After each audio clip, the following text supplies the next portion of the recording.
කොහමද? ඈ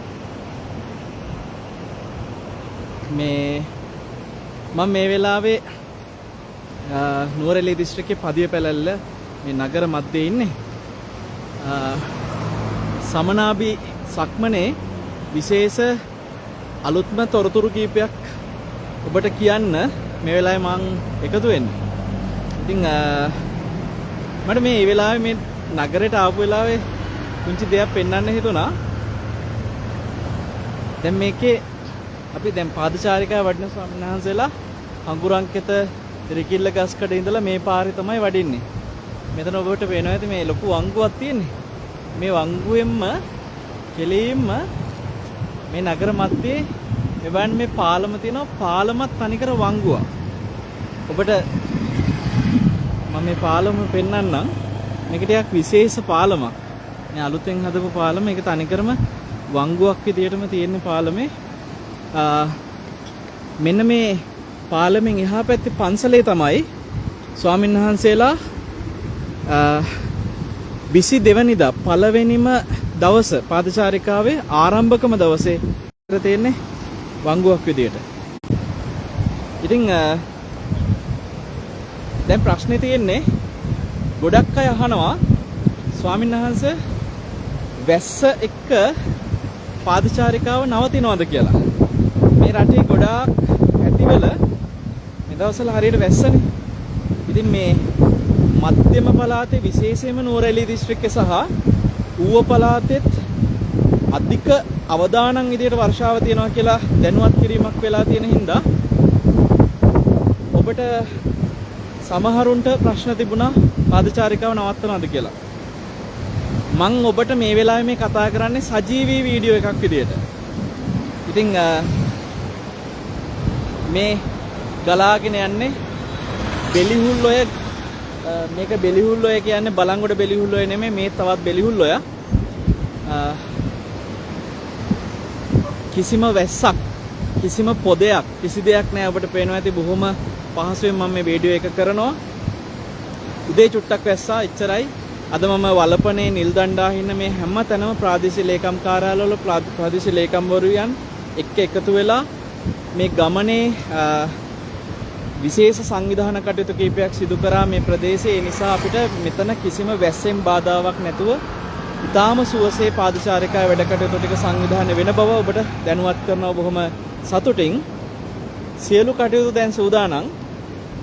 වෙනදා සංවිධානය වෙන පාදචාරිකාවකට වඩා මේ සමනාභි සක්මන පාදචාරිකාවේ තියෙනවා ලොකු විශේෂත්වයක්.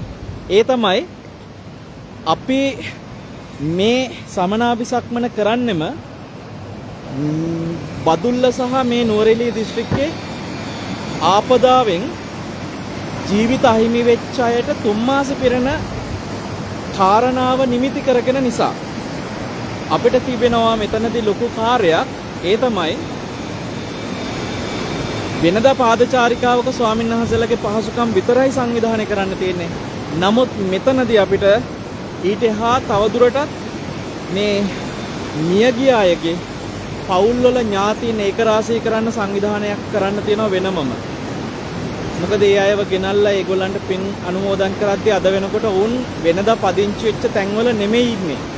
ගොඩාක් ආපදා වෙච්ච අයගේ සමහරලාවට අම්මා මිය ගිහිල්ලා තාත්තා මිය ගිහිල්ලා ගෙදර හිටිය අනිත් සමාජිකයෝ මිය ගිහිල්ලා සමහරලාට ඒ ගේ පිටින්ම නෑ දැන්.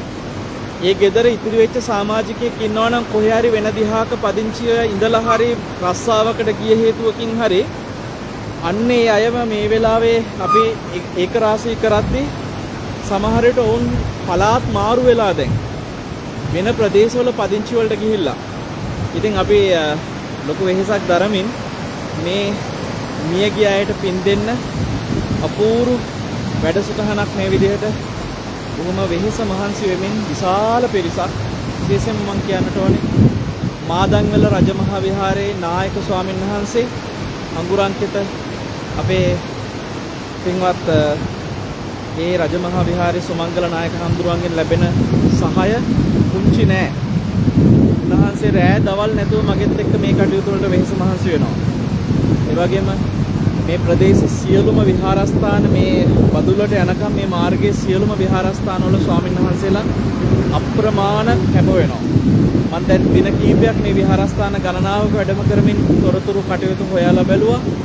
ඒ වගේම රාජ්‍ය නිලධාරීන් දිසාපතිවරුන්ගේ ඉඳලා ප්‍රාදේශීය ලේකම්වරුන්ගේ ඉඳලා ඒ පහළට යනකොට ග්‍රාම නිලධාරීවරුන් දක්වා ආපදා සහන සේවා නිලධාරීන් මේ ආදී බොහෝ දෙනාගෙන් ලැබෙන සහාය, පොලිසියෙන් ලැබෙන සහාය, සෞඛ්‍ය අංශ වලින් ලැබෙන සහාය මේ හැම දෙයක්ම අපි මේ වෙලාවේ සිහිපත් කරනවා ගෞරවයෙන්. ඉතින් ඔබට ආරාධනා කරනවා මේ ප්‍රදේශින් අයට 22 මේ පදිය පැලැල්ලේ නගර මැදේ පන්සලට තමයි එක රාශි වෙන්න ඕනේ.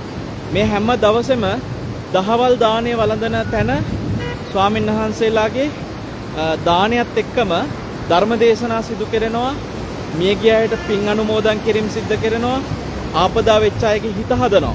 ඒ කටයුතු සියල්ල මෙතන සිද්ධ වෙනවා. ඊළඟට හැමදාම රාත්‍රී නවාතැන් ගන්න හැම ස්ථානෙකම ධර්ම දේශනා සිදු වෙනවා. ඒ බුද්ධ වන්දනාව මේ වැඩම කරන සියලුම ස්වාමීන් වහන්සේලා සාමූහිකව සිද්ධ කරනවා. ඒ හැම රාත්‍රී නවාතැන් ගන්න තැනකම ස්වාමීන් වහන්සේලා මේ ආපදා වෙච්ච මිනිස්සුන්ගේ හිත හදනවා. ඔවුන්ට බණ කියනවා. ඔවුන්ට මේ මියගිය අයට පින් දෙනවා. ඉතින් මේ සුන්දර පදිය පැලැල්ලේ ඉඳලා ඔබට මේ තොරතුරු සජීවීව මේ වෙලාවේ දැනුවත් කරේ. මේ ප්‍රදේශයේ ඉන්න ජනතාවට ඒක රාශී වෙන්න කියලා මේ පණිවිඩේ ඔබ පුළුවන් තරම් බෙදා හැරලා දැනුවත් කරන්න. කවුරු හරි කෙනෙක් මේ ස්වාමීන් වහන්සේලා දහවල් දානේ වළඳන තැනට ඇවිල්ලා උන්වහන්සේලාගෙන් ධර්මය අහලා හිත හදාගන්න මේ ප්‍රදේශවල ඉන්න නායකය බොහෝ දෙනාට මේ තමන්ගේ දේපල හානි වෙලා මානසිකව වැටිලා ඉන්න අයට මේ සුන්දර වැඩසටහනත් එක්ක ඒක රාශී වෙන්න මේ පණිවිඩය දැනුවත් කරන්න කියලා හැම දිනාටම බොහොම මෙත්සිතින් සිහිපත් කරනවා. අපි බලමු පෙබරවාරි 22 කිසිම ප්‍රශ්නයක් නැතුව අපිට වර්ෂාවෙන් කරදරයක් නැතුව මේ වැඩසටහන සුවසේ සිද්ධ කරන්න වාසනාව ලැබෙයි. බොහොම සුසිල්වත් අරණ්‍ය වාසී මහා සංඝරත්නය මේ පින්කම වෙනුවෙන් මේ වෙනකොට තාම ගෞරවයෙන් සූදානම්ව වැඩ සිටිනවා. ආයෙත් කියනවා අපෙන් බොහෝ දෙනා විමසා සිටිනවා වැස්ස නිසා වැඩසටහන කැන්සල්ද කියලා. අනේ නෑ මේ මං අද දවස මේ සජීවීවයි මේ වෙලාව එකතු වෙන්නේ. කිසිදු පොදයක්වත් මුකුත් නැතුව බොහොම සුවසේ මේ ප්‍රදේශේ අද මේ ඉඳලා මේ වැඩසටහන සිද්ධ කළේම ඔබට දැනුවත් වෙන්න මේ වැඩසටහන එහෙම කැන්සල් කරන්න පුළුවන් තරමට නෙමෙයි. අපි දින ගණනාවක් තිස්සේ අප්‍රමාණ වෙහෙස මහන්සි වෙලා ලස්සන්ට සුන්දර වැඩසටහනක් සංවිධානය කරේ.